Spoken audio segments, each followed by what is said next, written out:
Good morning students. आज हम लोग क्लास 8th के सब्जेक्ट सिविक्स चैप्टर 4 को कंटिन्यू कर रहे हैं। Today we discuss about from bill to law, how a bill become a law. कैसे बिल जो है लॉ बन जाता है। तो first of all we have to make familiar with fact what is bill. Bill क्या होता है पहले उसको हम समझने की कोशिश करेंगे। बिल होता है कोई प्रस्ताव, मान लीजिए किसी विषय पर कानून बनाना हो।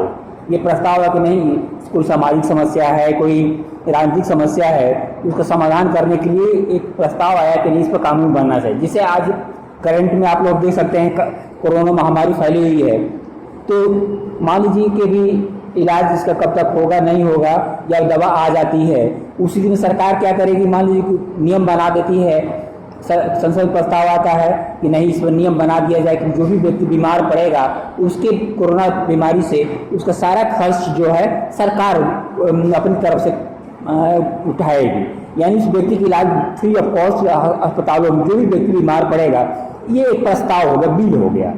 और जो सरकार के द्वारा इसको पास कर दिया जाएगा संसद भवन में दोनों सदनों के द्वारा, तो ये कानून बन जाएगा। आइए हम इस पर चर्चा करते हैं। There are certain stages that a bill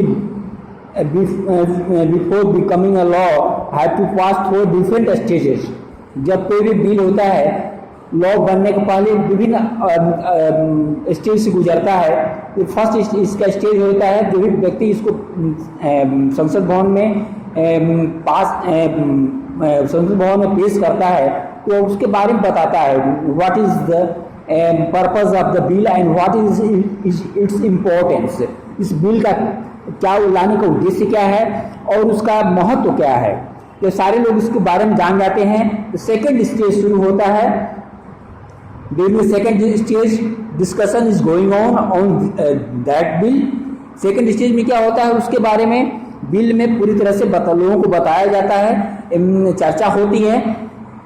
और अगर लोग संतुष्ट नहीं है तो उस बिल को क्या सेलेक्ट कमेटी, जिस हाउस में बिल पेश किया गया उसके सदस्यों से मिला करके समिति बनाई जाती है और वो क्या करती है, बिल पर चर्चा करती है तो उस पर कानून बनना चाहिए या नहीं बनना चाहिए। या एक कमेटी, ज्वाइंट कमेटी हो जाती है। ज्वाइंट कमेटी में अपर हाउस और लोअर हाउस दोनों के सदस्य इसमें रहते हैं और उस पर जांच करते हैं कि जो विषय बिल लाया गया है वास्तव में इस पर कानून बनना चाहिए या नहीं बनना चाहिए। उसके बाद अगर ये चर्चा हो जाती है तो उसके बाद थर्ड स्टेज शुरू होता है, इसका थर्ड रीडिंग होती है। इसमें जो बिल आता है उस पर चर्चा होती है और जो उसके पक्ष में होते हैं और उसके पक्ष में वोट करते हैं और जो विपक्ष में होते हैं उस स्थिति में उसके विपक्ष में वोट डालते हैं। तो किसी भी बिल को पास होने के लिए कम से कम 50% से ज़्यादा सदस्यों की उसमें more than 50% of the members in favour of the bill. किसी बिल को पास करने के लिए 50% से ऊपर जो सदस्य जिस सदन में पेश कर गया है उसके सदस्यों की 50% से ज़्यादा उसमें अनुमति होनी चाहिए कि बिल पास हो।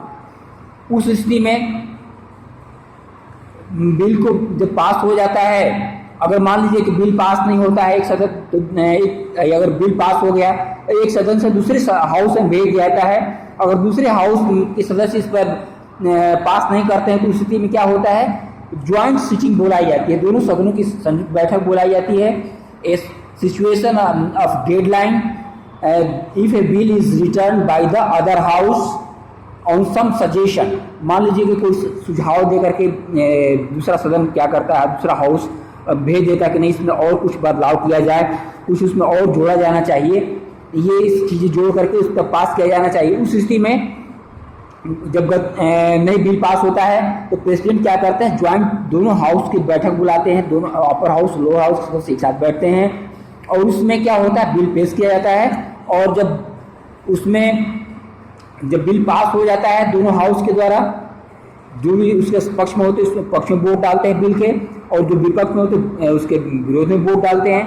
तो जब बिल पास हो जाता है उस स्थिति में क्या होता है, ये बिल राष्ट्रपति के पास दे जाता है। राष्ट्रपति जब अपने उस पर हस्ताक्षर कर देते हैं तो that bill become a law, तब वो बिल का होता है कानून बन जाता है।